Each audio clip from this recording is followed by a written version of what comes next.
Buenas tardes amigos, es un gusto. Hoy tenemos el honor de contar con nosotros aquí en Mirador Basin Project Podcast, en Voces del Mirador, al doctor arquitecto Danilo Cayén. Danilo, bienvenido, es un gusto tenerte aquí con nosotros.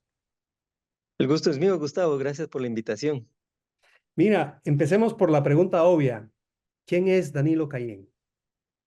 Bien, mira, soy guatemalteco, nací en 1961, ya tengo 63 años y estudié arquitectura porque era para mí la única posibilidad. No se me plantearon a mí otras opciones, era solamente arquitectura y arquitectura hice. Después de estudiar arquitectura en la licenciatura, me interesé por los estudios de posgrado. Entonces hice un posgrado en diseño arquitectónico porque yo creo que los arquitectos tenemos mucho esa parte de creativa, ¿no? Yo quería incentivar eso, por lo tanto, entré a diseño arquitectónico, saqué esa maestría, también entré a la maestría de conservación y restauración de monumentos. Esa maestría realmente me enamoró de la temática del patrimonio cultural edificado, una cosa impresionante. Una maestría también en diseño de hospitales, arquitectura para la salud con la Sapienza di Roma, una maestría en formulación de proyectos de cooperación internacional en Barcelona y también una maestría en gestión de proyectos culturales, ¿verdad? Entonces me fui especializando en la temática del patrimonio cultural. Posteriormente entré al doctorado, hice el doctorado también con temática de arquitectura prehispánica. Vamos a comentar eso un poco más adelante. Y bueno, a eso me dedico. Soy docente también en la Universidad de San Carlos de Guatemala, en la Facultad de Arquitectura, en dos áreas independientes, el área de diseño arquitectónico por esa parte creativa, pero también en el área de teorías e historias de la arquitectura. Y combino las dos cosas para fundamentar las propuestas de diseño. He trabajado también en el área de posgrados de mi facultad. Fui director de posgrados hasta hace unos pocos meses, cabalmente porque decidí continuar estudiando y no podía compatibilizar mis nuevos estudios e investigaciones con el trabajo administrativo de una escuela de posgrados. Entonces, así estoy trabajando en, digamos, la parte eh, de docencia. Hago investigación también con la universidad y Ujú. eventualmente empecé a trabajar también en el proyecto Cuenca Mirador. Soy el conservador del proyecto Cuenca Mirador. Excelente, excelente. Wow, qué preparación la tuya, ¿eh? De verdad que ese currículum no cabe en una hoja. Bueno, te lo resumí, pero Sí. es una cosa que se hace con pasión y cuando uno hace las cosas con pasión y con gusto, mira, pasa una vida entera y no termina, ¿verdad? De formarse.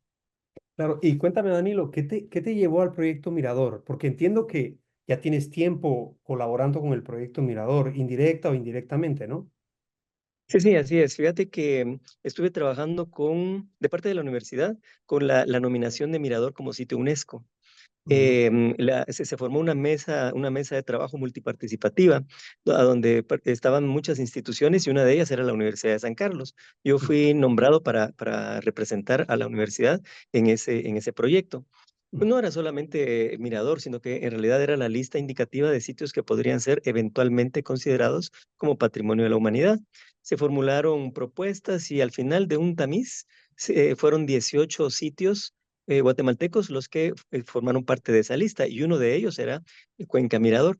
Pero fíjate que me di cuenta de algo interesante en ese momento, muy complicado, y era que a pesar de lo lógico que era considerar un sitio tan grande, tan importante como Mirador, para que estuviera formulado, para que formara parte de la lista, habían personas que no querían que eso sucediera. Ujú, Había una apuesta, una posición en contra bastante marcada. ujú, Eventualmente le comenté a Hansen, a Richard Hansen, que era el director del proyecto en ese momento y lo sigue siendo, sí, que había una situación un poco complicada ahí. Probablemente era porque él es extranjero, es norteamericano, ujú, y la presión en contra tenía ujú, un poco que ver con eso.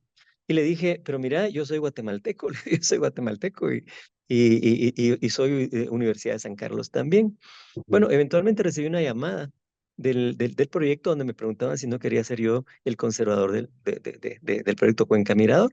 Qué interesante. Entonces dije, bueno, lo voy a pensar. Inmediatamente después de un segundo dije, sí, ¿verdad? Yo quería formar parte del proyecto de sí y me Interesante. involucré con ellos. Entonces tengo dos cosas. Tengo la parte, digamos, académica, a Ujú, donde soy docente, soy ujú. investigador, pero también la parte práctica con el proyecto y son dos cosas separadas, ¿verdad? Parte de la universidad y aparte es el proyecto Cuenca Mirador.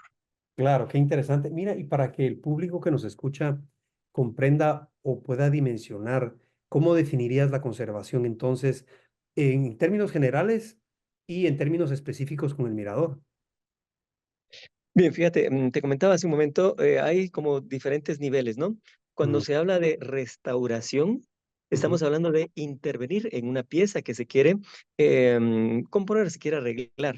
En el ujú, caso de arquitectura, digamos, una ruina se está cayendo, se está deteriorando cada vez más, pues la vamos a restaurar, es intervenir directamente en la pieza o ujú, en el objeto que se quiere poner de nuevo en valor, ¿verdad? ujú, Ese es un primer nivel, digamos. Para eso se requieren técnicas específicas dependiendo de los materiales, dependiendo de las condiciones en las que esté el objeto que se está deteriorando. Pero un poco más arriba de ese nivel está la conservación. Y esto es un poco difícil de hacerlo entender a las personas, incluso a los profesionales del área, porque confunden las dos cosas. Y cuando hablamos de conservación, estamos hablando un poco más allá del objeto específico. Por ejemplo, se hacen intervenciones con la intención de restaurar, pero lejos de restaurar se acelera el deterioro y se destruye lo que queremos conservar. ujú. Entonces ahí la conservación está más allá, pretende eh, desarrollar ciertas actividades que tienen que ver con el objeto o probablemente no. A veces son cuestiones puramente de pasillo o de administración de un proyecto, ¿verdad? Claro, Que tienden a conservarlo, aunque no se esté interviniendo, interviniendo directamente para conservar, para restaurar, ¿verdad? ujú, Entonces es otro nivel. Y más, más arriba entonces está la gestión.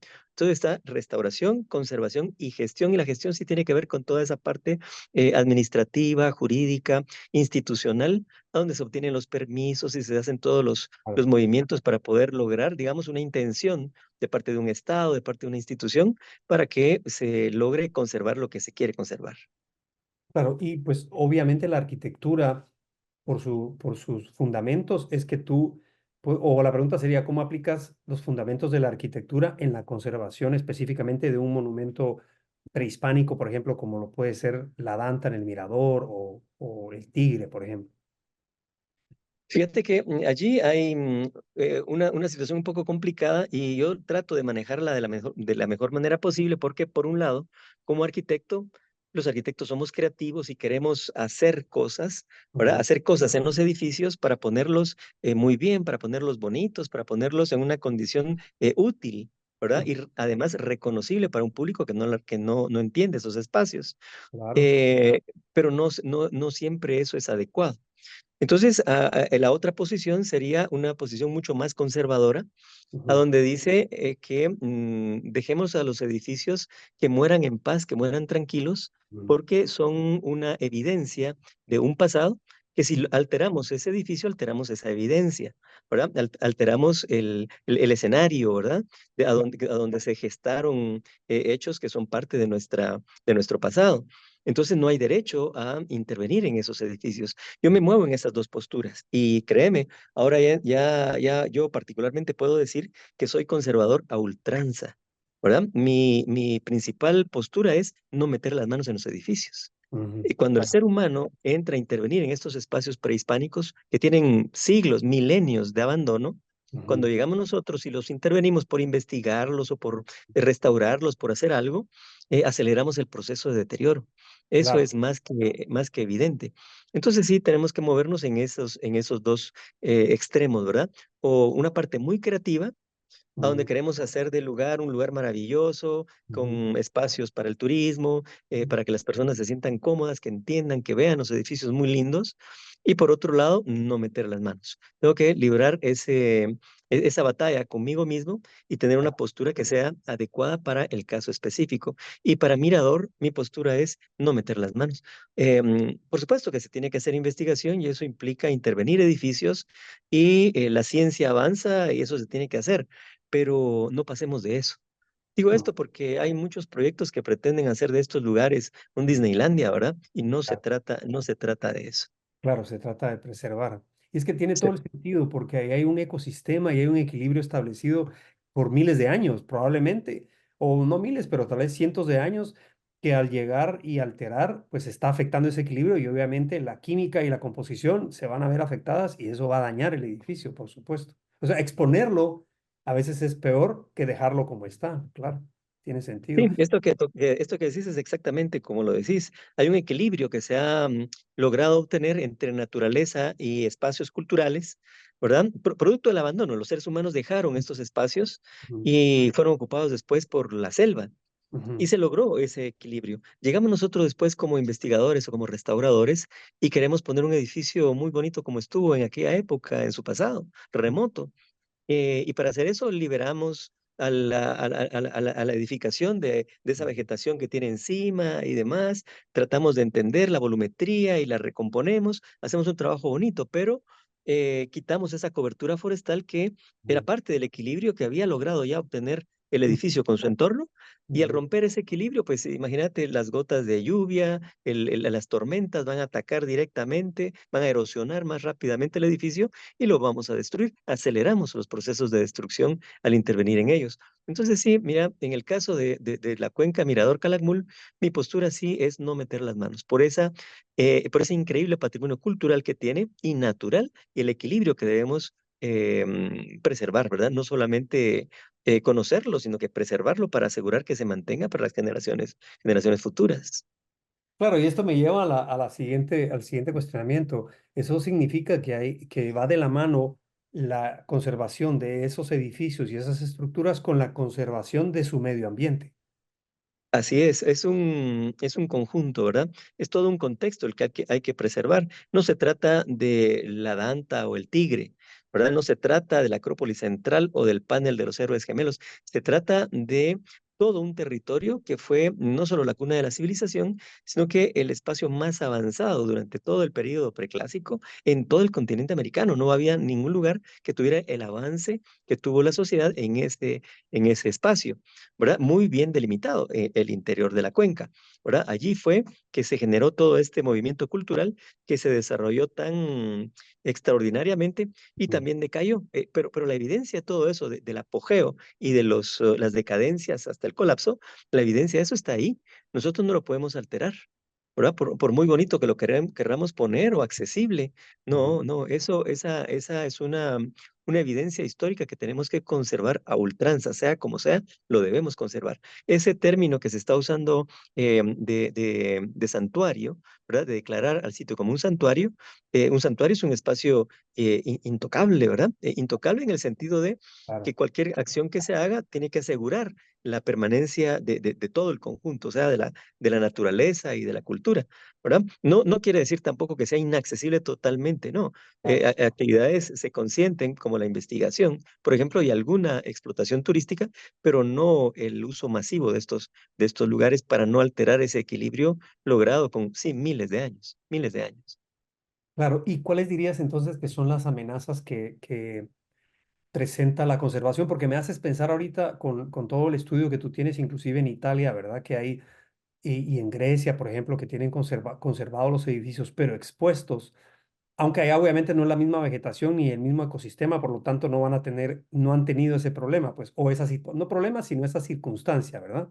¿Cuál dirías tú que son las amenazas, hablando de las amenazas propiamente ambientales o técnicas de Vamos preservar? a, Empecemos por las técnicas, por las amenazas técnicas. Una de las principales amenazas, y lo digo no por Mirador, sino que por otros casos análogos en nuestro contexto guatemalteco y también mexicano, son las malas intervenciones.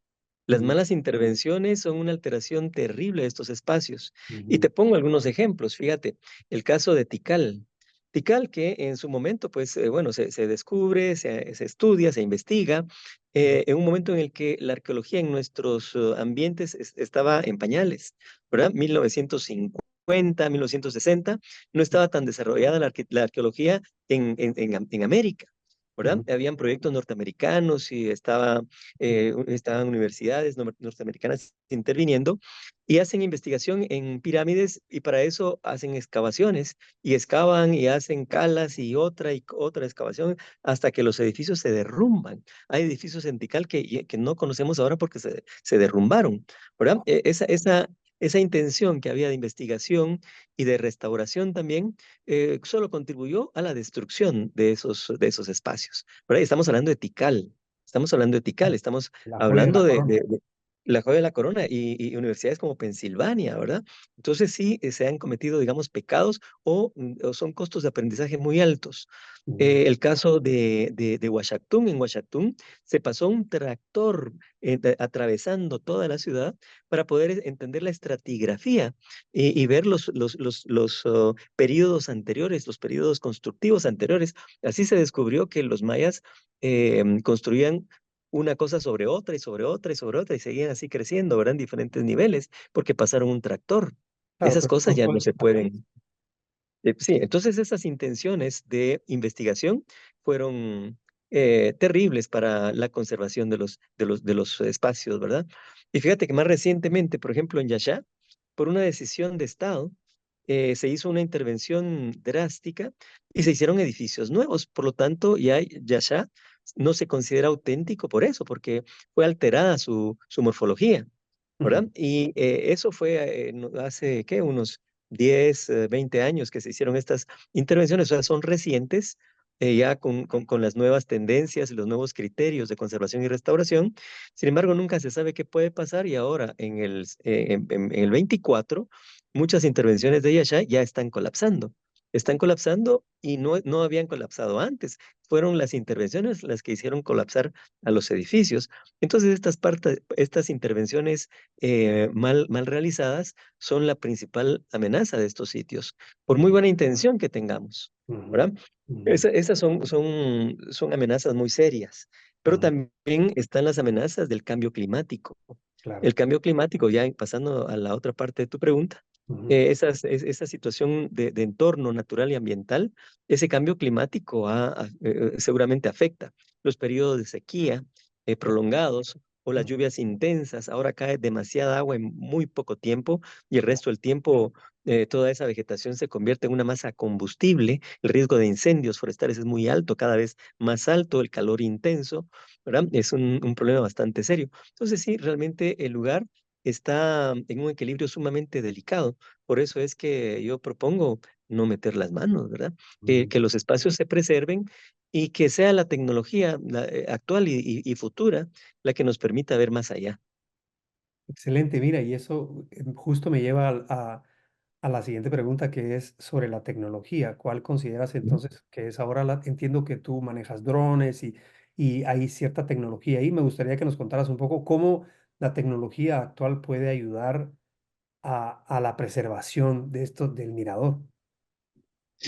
Fíjate que aquí vamos a ver un asunto que puede ser un punto de vista diferente de los arqueólogos. Yo no soy arqueólogo, yo soy arquitecto, Claro, ¿verdad? Pero estos espacios fueron diseñados por arquitectos y seguramente. fueron construidos siguiendo las indicaciones de arquitectos y de urbanistas. Esa Ujú. parte la comprendo muy bien. Los arqueólogos no entienden eso necesariamente. Ujú. Nosotros sabemos, los profesionales de arquitectura sabemos por qué ponemos un ingreso en un punto, Ujú. cómo ventilamos un espacio, Ujú. cómo manejamos las aguas llovidas en esos espacios. Los Esas cosas, drenajes. los drenajes y demás son parte de nuestra cotidianidad. Pero los arqueólogos, como no tienen esa formación, no necesariamente saben eso. Ellos encuentran información en otras cosas como por ejemplo la cerámica. Y en los diferentes estratos de los edificios se encuentran vestigios de cerámicas de diferentes épocas. Y eso les ayuda a determinar las fechas de los periodos constructivos del edificio. Es información muy valiosa que los arquitectos no podemos tener, ¿verdad? Esa información no la manejamos los arquitectos porque no sabemos, no entendemos cómo logran obtener tanta información de un pedazo de cerámica. El Ujú. asunto está que ellos para buscar la cerámica hacen una cala arqueológica, hacen una perforación en profundidad y Ujú. salen felices con su olla. Eso lo digo siempre como Ujú. broma a los arqueólogos. Ustedes siempre salen felices con su pedazo de olla, ¿verdad? Ujú. Porque ese pedazo de olla tiene información valiosísima para Ujú. ellos y para la ciencia. Ujú. Pero para encontrar ese pedazo de olla, hicieron un hoyo en el edificio, ¿verdad? Va, Perforaron el edificio y lo pusieron en claro. riesgo. Y tal vez no era necesario. Tal Claro. vez habría que recurrir a otro tipo de elementos para interpretar esos espacios. Y ahí es a donde la tecnología nueva nos ayuda. Fíjate que las posibilidades que tienen ahora los accesorios que se colocan en drones, bueno, el dron solamente es un vehículo que nos posiciona una cámara en una posición a donde humanamente no podemos estar, ¿verdad? Ujú, Y obtenemos más imágenes que eventualmente podemos procesar. Entonces ujú, es un juego de software y de hardware ujú, para poder tener una información digital que ujú, obtenemos de la realidad de los edificios. ujú. Yo empecé a trabajar con drones a partir de 2016 y fue Ujú. porque, bueno, Wow, antes había leído, mucho tiempo antes había leído una novela de Dan Brown que había claro. una escena ahí muy bonita, le hicieron película y demás, a donde, bueno, los protagonistas de la película están siendo perseguidos por la policía en Florencia, en Ah, Bóvoli, sí, Parque Bóvoli, el están código Da persiguiendo, Vinci, no, no era el Código Da Vinci, era de Ángeles y Infierno, Demonios. creo yo. Ah, ya. Infierno, creo que es la novela.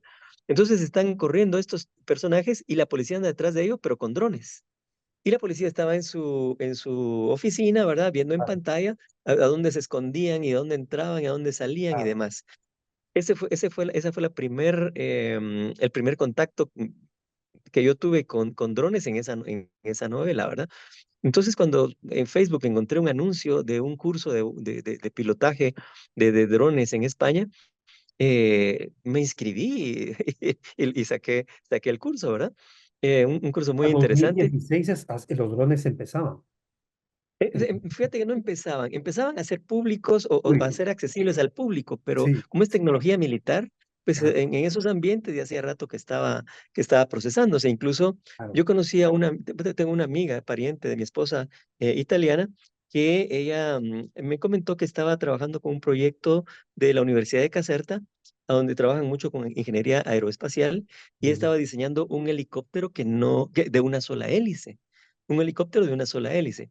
Y en esta universidad estaban trabajando diseño de naves tripuladas, naves no tripuladas, ¿verdad? Y con diferentes posiciones de hélices. Y de ahí vienen los drones, ¿verdad? claro. Después de como 20 años, ya estaban pasando esa tecnología a uso civil, porque eran investigaciones que hacían con financiamientos militares.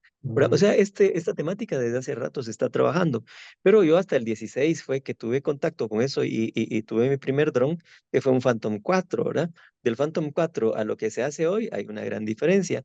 Y wow. más que todo, más que con el dron, con los accesorios que se colocan al dron, porque ha pasado de ser una simple cámara, ¿verdad? Y a trabajar fotogrametría con eso, que trabaja solamente la imagen, a los LIDAR, ¿verdad? LIDAR puestos en drones que no Excelente. trabajan solamente la imagen, sino la medición de la luz y las distancias Oh, de wow. pequeños puntos, ¿verdad? Las nubes de puntos. Entonces había una tecnología muy variada y extraordinaria que nos permite tener una idea de la arquitectura, del urbanismo, del territorio sin Sí. excavación arqueológica.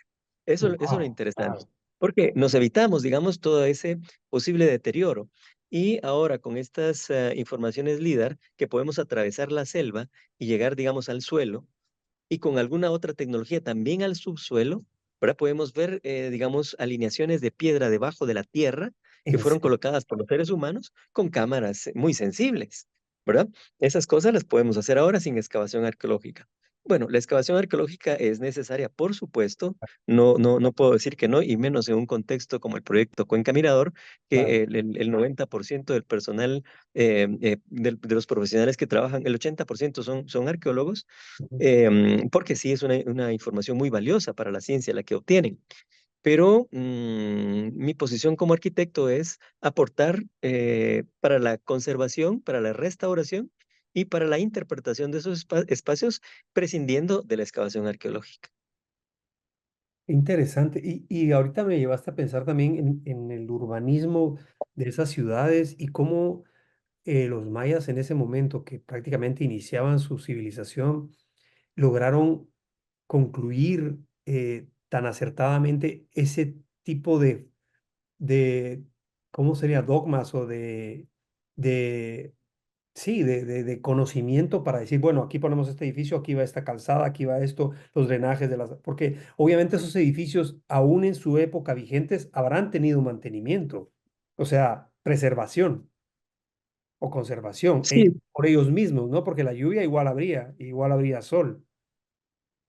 Claro, fíjate que entender cómo trabajaban estos planificadores urbanos en esa época, tenían las ideas muy claras y formatos de diseño que no son los nuestros ahora, porque si nosotros queremos hacer nuestra casa, pues compramos el terreno y vemos la colonia y diseñamos en función de eso, pero estamos hablando como que de los límites del terreno hacia adentro, Ajá, ¿verdad? correcto, sí, claro. Nos encerramos en espacios reducidos. Ajá, Para los planificadores urbanos mayas no era así.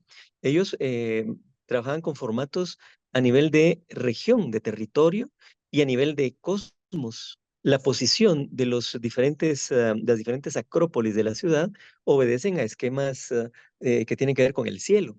Hay astrales, una claro. tesis de un investigador español, Miguel Rivera Dorado, que decía que la ciudad maya es una representación en la tierra de lo que sucede en el cielo, ¿verdad? Es una puesta en escena, Qué ¿verdad? bueno. Del movimiento de los astros, ¿verdad? Las alineaciones, las direcciones, las fechas, los fenómenos celestes transformados en una especie de modelo tridimensional a escala ciudad, por lo que en ese caso incluso podría pensarse que no se trata realmente de una ciudad, sino de un instrumento de medición astronómica, ¿verdad? Pero a escala Wow, ciudad, a escala ciudad. wow, Entonces el formato de diseño de estos planificadores no era de los límites del espacio hacia adentro, sí, sino del espacio en el que se va a trabajar y su relación con Cosmos. Fíjate qué interesante. Esa idea la interesante. tenían. Y la tienen desde el inicio. O sea, imagínate Mirador antes de que fuera lo que es, lo que sabemos que fue ahora. Ese planificador inicial tuvo que decidir a dónde se hacía una acrópolis. Pero no hay una acrópolis, hay varias acrópolis. Y la relación que hay entre una acrópolis y otra no varía. Eventualmente crecían, digamos, por esa técnica de construir sobre construcciones anteriores y ampliar la escala del edificio apoyándose en el anterior, ¿verdad? Ujú, Creciendo, creciendo como en hojas de cebolla, ¿verdad? Más y ujú, más y más. Pero no cambiaba la posición en la ciudad. O sea, la posición en la ciudad ya estaba determinada desde el inicio. Desde el inicio, cuando los primeros edificios se construyeron, ya se tenía una idea de lo que iba a ser la ciudad del futuro para ellos, ¿verdad? Es una cosa impresionante. Ahora, no, pero aquí en Guatemala, en la ciudad, que estamos creciendo tanto, que tenemos tantos problemas de transporte, de movilidad en la ciudad, porque nunca se tuvo una idea de cuánto más podría podía crecer. crecer y simplemente creció, sin planificación. Los mayas sí tenían esa idea muy clara desde el inicio. Y podríamos decir que obviamente las acrópolis pues eran como los centros religiosos, ¿verdad? Pero la gente común vivía a los alrededores. Esa es una curiosidad mía, ¿no? Que creo que se le puede ocurrir a las personas. Pero habría también, como pasa actualmente, que hay lugares que son mejores para vivir o que están designados para personas que en ese momento tenían un estatus mayor, como sacerdotes o eso, y lugares, o era totalmente homogéneo. No, lo que vemos, lo que reconocemos de la ciudad actualmente son los espacios ceremoniales, ¿verdad? Ya, Las sí. construcciones monumentales que cabalmente por ser extremadamente importantes para su sociedad, fueron construidas con esa escala monumental. Ujú, El resto de la población, que era la mayoría, era una población campesina que tenía ujú, una relación más bien con el campo, ¿verdad? ujú, La relación urbano y territorio, o sea, ciudad y territorio, o el área rural, la relación urbano-rural, no era como la entendemos nosotros actualmente. Nuestras ciudades tienen un límite. Más ujú. allá de la ciudad es fuera de la ciudad. En el Claro, caso de los espacios mayas, lo que nosotros llamamos ciudad es el centro ceremonial. Pero claro. si tratamos de definir el polígono de la ciudad, tendríamos que incluir todas esas áreas habitacionales de los campesinos. Y Ujú. estas están mucho más dispersas en el territorio. Ah, Más dispersas, entonces no es un polígono tan definido, sino que hay como escala de grises. Hay áreas más densas, áreas menos densas, hasta que están solamente las áreas de cultivo, ¿verdad? Que están más allá. Esto tiene que ver también con ese cambio de agricultura que tuvo la civilización maya ujú, cuando fueron agricultores extensivos. Más crecía la familia, más crecía la sociedad, más extenso era el territorio para cultivar. Y tenían que cultivar cada vez más allá, más allá. Por eso extensiva. pero de claro. repente ellos encuentran una nueva técnica y es que en lugar de irse hasta allá a sembrar, traen desde allá lejos para acá tierra fértil, ¿verdad? Y forman las Oh, chinampas y cosas de cultivo aquí cerca. Y es tan eficiente este nuevo sistema que logran extraer intensivamente los nutrientes del suelo y se dispara la cantidad de proteína vegetal y también la población y por supuesto la monumentalidad de la ciudad porque ellos mm, agradecen a sus dioses ese tipo de beneficios para su grupo social, ¿verdad? Entonces pasa la agricultura de ser extensiva a ser intensiva y eso marca wow, diferencias en la ciudad. Porque la ciudad de la época, digamos, extensiva, era extensa, muy extensa.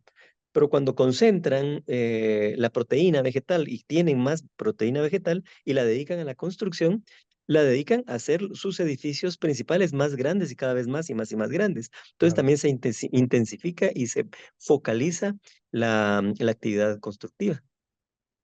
Interesante. Y esto me lleva a pensar que entonces, como entiendo yo que pasó en Europa, que mucho el desarrollo de las ciudades fue en torno a las catedrales.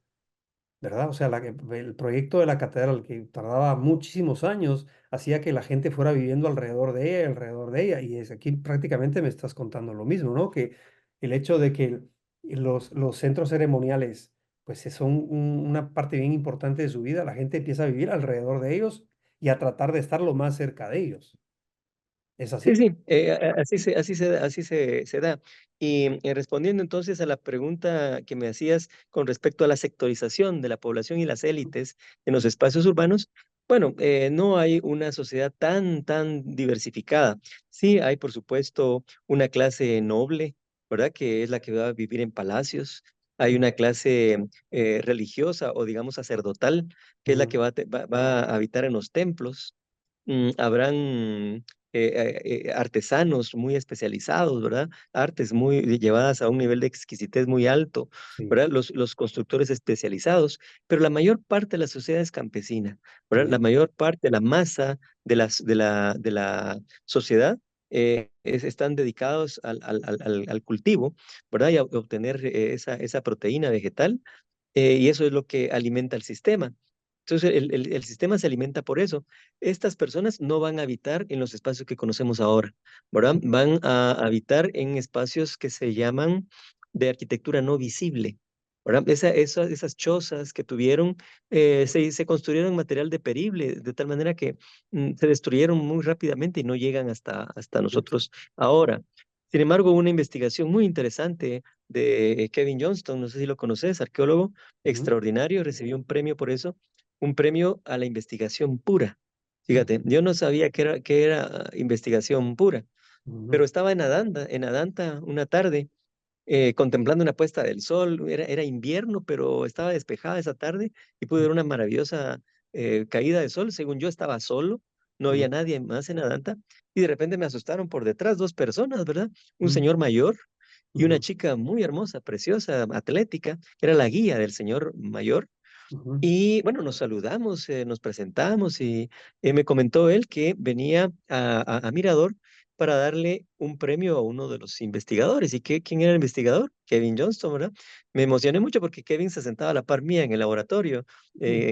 en Mirador y era un premio que le daba la Bolsa de Valores de Nueva York Oh, para la wow. investigación pura. ¿Y qué Ujú. es esta investigación pura? Le pregunté. Me dice, una investigación que no le interesa a nadie. Esa era su definición de investigación pura. Que no le interesa a Sí, nadie. y no le interesa a nadie. Y eso, ¿verdad? ¿Cómo está? Pues lo que pasa es que si hay una flor que tiene un principio farmacológico que le puede interesar a una farmacéutica, va a financiar y Obvio, va a poner cualquier cantidad de plata a esa investigación, ¿verdad? obvio. Tiene un interés económico en esa Ujú, investigación. Pero hay ujú, investigaciones valiosas igual, pero que como no tienen ese potencial, digamos, económico, ujú, no le interesa a una universidad que quiere el edificio más grande del mundo, la calzada más larga, más ancha, más alta. Las universidades y las entidades que financian investigaciones quieren resultados así enormes, ¿verdad? Grandes, que se puedan publicitar. ¿Y cuál era la investigación de Kevin Johnston? Porque yo la conocía porque estaba a la par mía en el laboratorio, ¿verdad? Era la arquitectura no visible. ¿verdad? Eran los ranchitos, la casa de los campesinos. Y Ujú, esa investigación daría como resultado, y eso fue lo que se logró, determinar, por ejemplo, la densidad de la población. Cabalmente en esos espacios entre las acrópolis, que son, digamos, el punto neurálgico, el corazón de la ciudad, y las áreas rurales, que son las áreas de los campesinos, a donde trabajan los campesinos, pero no viven ahí. Siembran ahí, cosechan ahí, pero no viven ahí. Regresan a vivir a su rancho, a su ujú, choza. Y esas eran las investigaciones de Kevin, arquitectura no visible. Y me recuerdo que al inicio Kevin me decía, mira, aquí vamos a investigar. Yo no veía nada, yo veía el suelo, ujú, habían hojarasca, no había absolutamente nada. Llegaba con los excavadores y no encontraban nada. Al año siguiente me decía, ahora vamos a ver por acá, misma historia, no se veía nada. Excavaban y no había nada. Y el otro año, pero él siempre, siempre muy entusiasmado, me enseñaba los espacios que estaba investigando. Em, de repente sí encontró una alineación de piedras, ¿verdad? Y me la mostró, una línea piedra, piedra, piedra, y luego un cruce, digamos que formando un ángulo de 90 grados, y eso ujú. no es natural, eso es Sí, claro. obra del ser humano, pero no son cosas que se reconozcan fácilmente. La reconoce el ojo entrenado de un arqueólogo investigador que sabe qué es lo que está buscando, ¿verdad? Pero él no me preguntó a mí al inicio. Yo como arquitecto podría decirle cuál podría ser un punto donde sí pudo haber investigado, digamos, desde el inicio, y Ujú, sería un espacio entre la ciudad y el área de cultivo, un espacio intermedio, pero que tenga acceso visual al área de cultivo, porque obviamente el campesino que siembra quiere cuidar su quiere ver, trabajo, ¿no? Tiene claro, que verlo, que no pasen los animales o que no claro. vengan depredadores humanos destruyendo su trabajo. Y esa condición la reunía este espacio, ¿no? Era un espacio de chozas porque habían alineaciones de piedra y podía verse desde allí un espacio que era un espacio para cultivo. Esa era una investigación pura, ¿verdad? Yo obtuve un premio de la Bolsa de Valores para continuarla. Qué interesante, ¿verdad? Qué interesante, qué interesante. Y hablando de esa parte, entonces me imagino ahora la parte aérea de los drones que me estabas contando. Y con la tecnología que me contaste del LiDAR y las cámaras que pueden inclusive ver más allá, ¿ustedes pueden hacer maquetas 3D de ese tipo de, de, de información o de datos? Eh, sí, por supuesto, y las hacemos ahora de una manera mucho más precisa. Son esos sueños hechos realidad.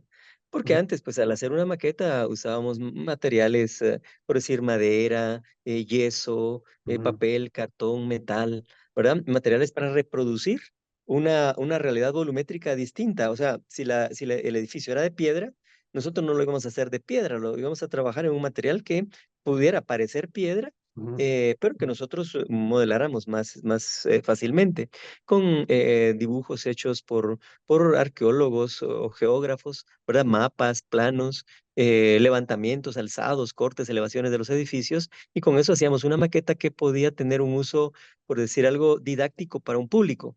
¿Verdad? En un museo, una maqueta en un museo enseña cómo era un espacio. Luego, cuando llegas al espacio, no necesariamente lo reconoces porque claro, no es fácil reconocer esta arquitectura destruida o ocupada por la selva, ¿verdad? claro, No se da cuenta uno de la enormidad de lo que está eh, viviendo en ese momento caminando en ese espacio. En ese momento no se logra percibir, pero una maqueta sí, entonces tiene esa función puramente didáctica. Solo que ahora con la tecnología, esa información de esas nubes de puntos que obtenemos con los LIDAR, que son puntos georreferenciados y son millones y millones y que nos ujú, enseña la topografía y ujú, todo toda la silueta, digamos, de la arquitectura y podemos hacer cortes, elevaciones, secciones a escala real, ¿verdad? O reducirla, pero con un porcentaje muy alto de acierto, es una información fidedigna totalmente y con una impresora 3D, ¿verdad? Con polímeros plásticos, la impresora hace el modelo con la misma forma del espacio.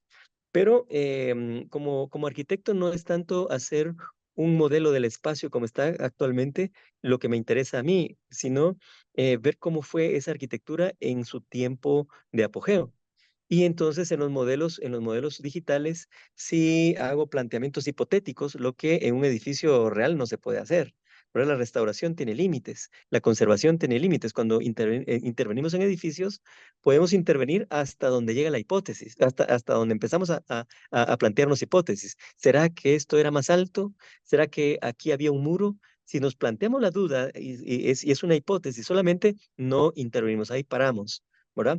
Pero en los modelos virtuales sí podemos decir incluso, esto estuvo decorado con pintura mural, esto tuvo algún tipo de crestería tipo, digamos, Tikal, si estamos hablando de espacios de la órbita política de Tikal, Yashá era de la órbita política de Tikal, Naranjo también, entonces ahí los edificios tenían una crestería que llamamos tipo Tikal. Mirador no, porque no está en la órbita de Tikal, es muy anterior. Pero Ujú. quiero decir que si hay planteamientos hipotéticos en la realidad virtual, sí los podemos plantear, ¿verdad? Porque no estamos tocando los edificios, entonces estamos respetando los edificios y estamos haciendo planteamientos hipotéticos que sirven también para investigación. Y si nos equivocamos, pues lo reparamos, lo corregimos, ¿verdad? Sin haber tocado el edificio. Interesante, o sea que eso te permite obviamente ser más eficiente en la restauración. Más eficiente, más práctico y también involucrar a otros profesionales sin que necesariamente tengan que llegar al mirador. O sea, tomamos la información con vuelos de dron o con aviones porque si es territorio no funcionan los drones, tiene que ser otro tipo de máquina, avionetas, aviones, para helicópteros. Tenemos la nube de puntos de la región, la transformamos en un modelo digital y ese modelo digital te lo mando por correo a vos o a un profesional que está en Japón, que está en Italia, que está en España, ¿verdad? Claro. Y hacemos nuestros planteamientos en línea, incluso en tiempo real. Ellos están en sus espacios, no tienen que ir a Mirador. Si quieren eventualmente tener una experiencia real, sí tienen que ir a Mirador, pero que sea una experiencia de, de, de deporte extremo en la selva, ¿verdad? No de ir a intervenir en un edificio, ¿verdad? Sí Claro. vale la pena. Esas son ventajas que nos da la tecnología digital y estamos haciendo eso con el proyecto Mirador, ¿verdad? Claro, y o sea que tú con alguna frecuencia vas al mirador y utilizan estos drones y estos equipos y hacen esas investigaciones, obviamente. Sí, mira, no solo en Mirador, ¿verdad? Como la universidad donde trabajo, la Universidad de San Carlos, Ujú, tiene vínculos también con otras universidades. Hemos estado trabajando espacios en Italia, monumentos en Italia. Trabajamos allá en la Reggia di Caserta, es el palacio real más grande del mundo. Tenía un ujú, pabellón de cacería, ¿verdad? Carditello se llama. ujú, Hicimos modelos virtuales de Carditello y los planteamientos hipotéticos de cómo pudieron haber sido en el momento de Carlos III, que era el pabellón de cacería del rey, que después fue rey de España, ¿verdad? ujú, Un proyecto muy lindo, lo hicimos con estudiantes de mi facultad, de la Facultad de Arquitectura de Universidad de San Carlos. También hicimos un sitio, un templo mozárabe en Andalucía, en Málaga, en España. qué lindo. Un edificio que fue excavado en la piedra. No fue construido, sino que fue, digamos, Claro. esculpido en la roca. Una iglesia cristiana en la época del apogeo islámico, ¿verdad? Ujú, Entonces, esta combinación de cristianismo e islamismo, ujú, bien interesante, pero está totalmente en ruinas y ujú. encontrando un capitel por acá, otro elemento por allá, en museos, los replicamos porque hicimos los levantamientos tridimensionales de esos elementos y los colocamos en nuestros modelos virtuales. Mira, el resultado fue impresionante. Lo expusimos en Sevilla, ¿verdad? En la Cartuja, hace Wow. algunos años. Después, ese proyecto abrió puertas para el tema que estamos trabajando ahora, que es el barroco. El Ujú, barroco en tus manos se llama de la Cátedra del Barroco en la Pablo de Olavide de Sevilla. ujú. Estuvimos en junio en nueve templos del barroco sevillano, incluyendo la Catedral de Sevilla, Oh, haciendo wow. levantamientos líder en interior para ver los retablos y los objetos de la liturgia barroca, para replicarlos y tenerlo en las manos con realidad aumentada, ¿verdad? Y aquí en Guatemala, pues hemos trabajado mucho en Yashá. En Yashá hemos hecho en Tikal y por supuesto también en Mirador. Hemos usado tecnologías que tienen que ver con cámaras espectrales, multiespectrales, o sea, los que trabajan con las escalas de colores que no ven los ojos, los Ujú, infrarrojos, los ultravioletas, o también las cámaras térmicas. Fíjate que esto de las cámaras térmicas es bien, bien interesante. Estuvimos viendo en España un lugar que se llama Cástulo. Es un desierto, Andalucía en realidad es un desierto, y el desierto del Sahara, se lo imagina que es África, ¿verdad? Pues Ujú. ya pasó a Europa y esa parte sur de España es un desierto, es Sí, un claro. desierto total.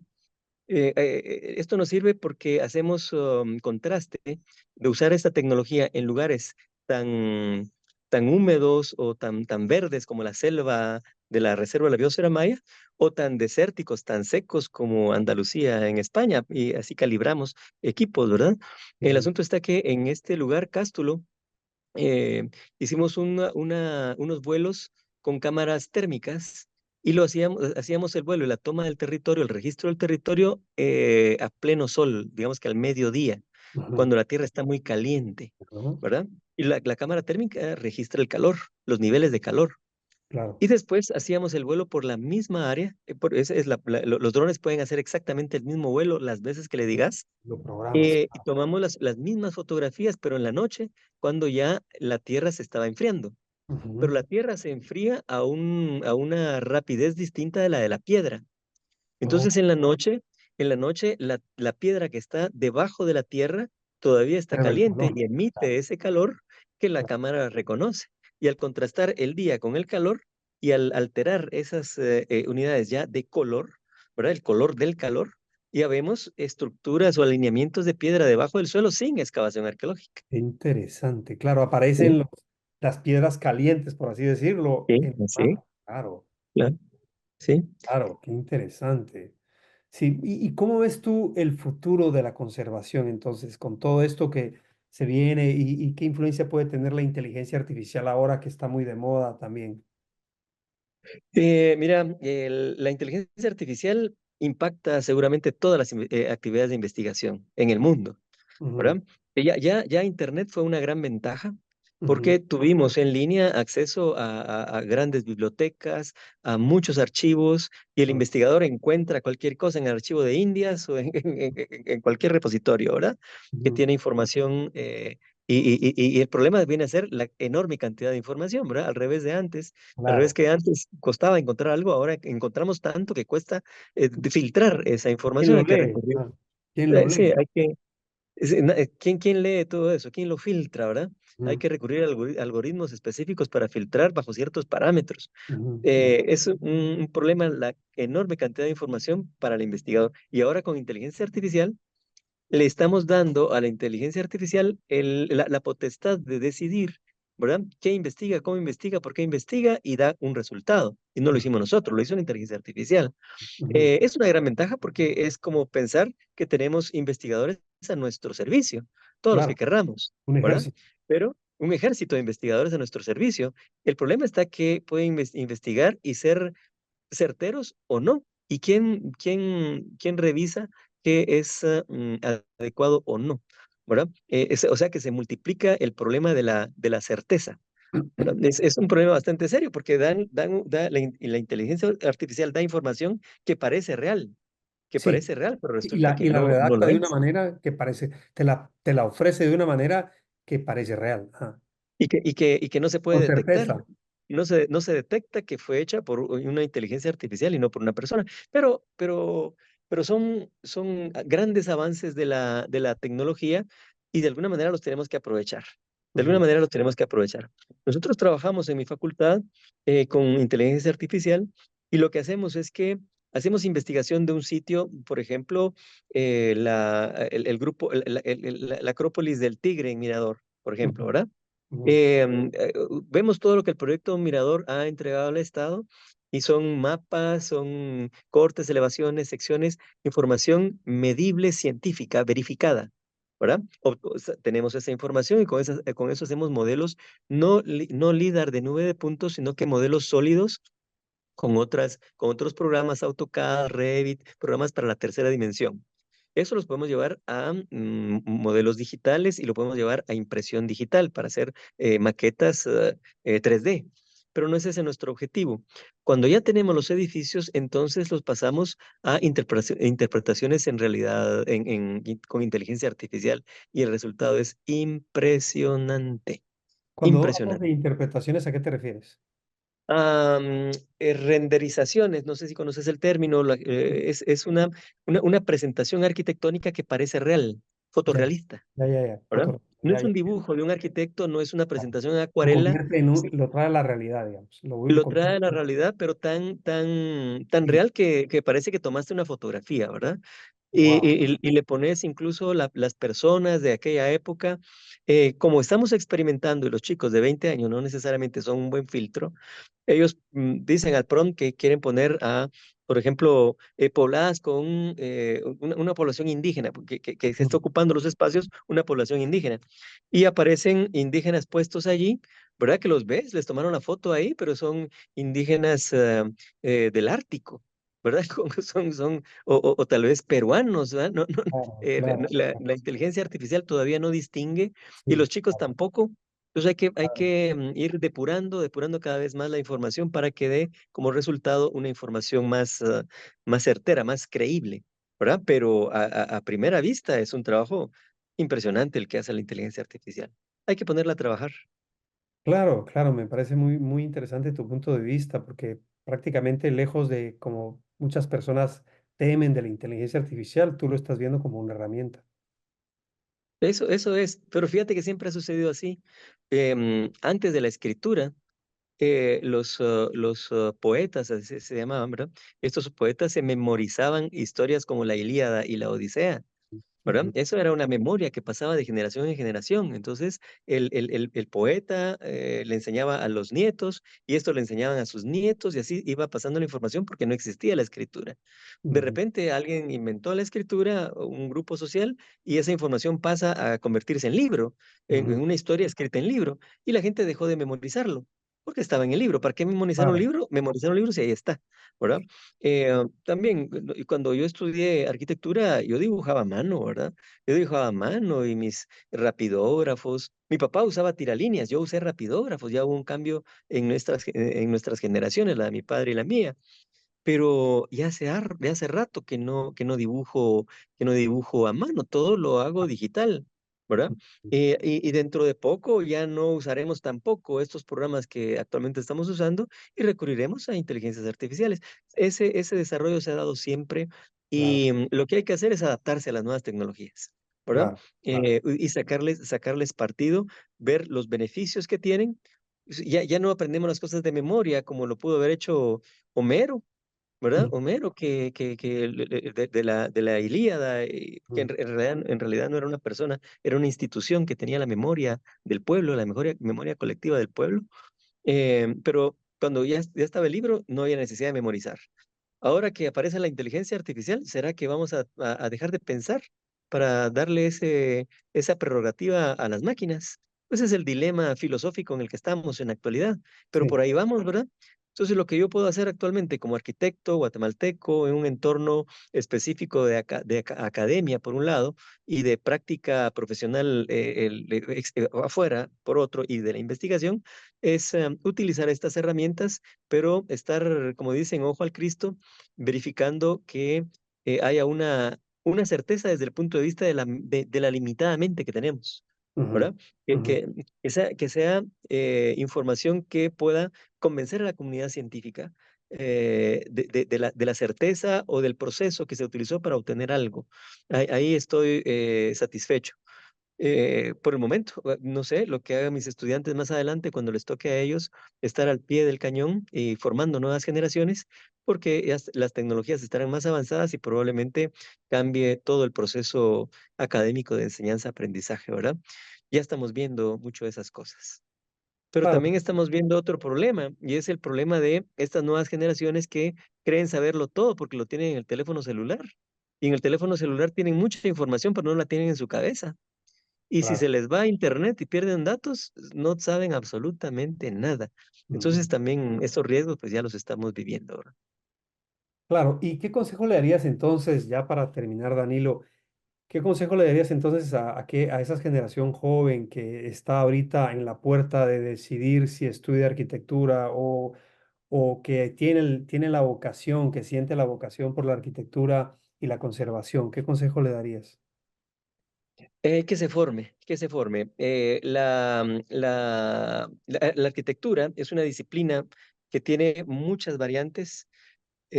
Está la parte puramente constructiva, está la parte puramente creativa, está incluso la parte económica, los presupuestos o el control y la supervisión de la obra. Son cosas muy diferentes y tienen que ver con digamos, muchos clientes distintos. La obra puede ser un hospital, ¿verdad? Para una enfermedad específica, asuntos oculares, o puede ser un templo para para religiosos de una religión diferente de la propia. Puede ser la vivienda de una persona que vive de una manera muy diferente de nosotros, pero tenemos que atenderlos a ellos. Entonces nos tenemos que preparar para eso, ¿verdad? No Mm, para hacer lo que nosotros queremos, sino que lo que la gente necesita. Y si la sociedad necesita gente especializada en un patrimonio tan rico como el patrimonio prehispánico que tiene Guatemala y que tiene México, Belice, Honduras, una parte de El Salvador, Mesoamérica, pues que se especialicen en esos ámbitos científicos. La licenciatura permite a los arquitectos llegar hasta un cierto nivel, pero intervenir en el patrimonio se requiere un nivel de especialización más alto. ya. Entonces les aconsejo a estos jóvenes que les interesa en la conservación, pues que después de la licenciatura continúen con una maestría como la de conservación y restauración. Eso le enseña a uno a tener ese respeto por la historia, el respeto por el monumento, el respeto por la fábrica, lo fabricado, el monumento hecho en una época diferente, no la nuestra, ¿verdad? No tenemos nosotros los valores como para intervenir en un espacio que no hicimos nosotros, las calidades para hacerlo no las tenemos, entonces tenemos que especializarnos para ver hasta dónde podemos intervenir o dónde paramos, y eso es especialización. Y si el nivel el interés es mayor, pueden llegar al doctorado, al postdoctorado. O sea, formación, la educación. La educación es lo más importante. Y por supuesto, utilizar las tecnologías que tengamos a mano. En Mirador es bien interesante porque podemos tener la capacidad y la posibilidad de manejar herramientas y equipos muy sofisticados en un entorno académico, pero en la selva, a donde no Ujú, hay electricidad, a donde la humedad es muy alta, el calor, ahí no puedes usar nada. Un lápiz y un papel es lo que vas a tener a la mano, y ni ujú, siquiera eso, porque el papel se te arruina, ¿verdad? ujú, Se te moja y perdiste la información. Entonces allí tenés que recurrir a otras cosas un poco más primitivas para poder registrar lo que estás haciendo. Entonces, estos arquitectos nuevos deben tener primero una pasión muy grande por el patrimonio ujú, y saber que puede obtener de ese estudio del patrimonio herramientas para proyectarse en su profesión creativa para el futuro. Porque fíjate, los mayas hicieron algo que los arquitectos actualmente no hemos aprovechado, y es un potencial muy grande. Número uno, la prerrogativa que tiene el espacio exterior con respecto al el espacio interior, ¿verdad? Nosotros hacemos nuestra casa y vivimos adentro y ni cuenta ujú, nos damos que es luna llena o que hay un eclipse o no. Estamos tan metidos en nuestros espacios internos que perdemos la relación con el espacio exterior. Para los mayas era al revés. Era más importante el espacio exterior. Lo que se vive afuera, la relación de las personas en la sociedad, la comunicación persona a persona, ¿verdad? Era muy valioso para ellos, pues lo podemos recuperar los arquitectos y los urbanistas, claro. dándole prioridad al espacio exterior. Ese es uno.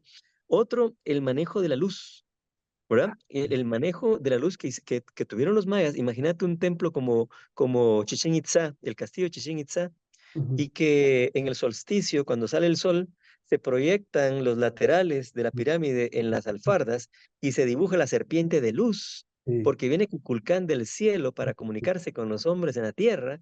Mira, es una arquitectura diseñada con efectos de luz y increíble, está ahí condensada toda la cultura y increíble, toda la sí, sabiduría. sí, Qué claro. impresionante. ¿Y por qué nosotros no estamos haciendo eso?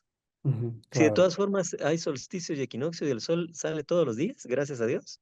Ajá, No estamos sacando partido de eso y podríamos hacerlo. Y la otra, la última, solo para darle tres tips a estos nuevos arquitectos para que se inspiren.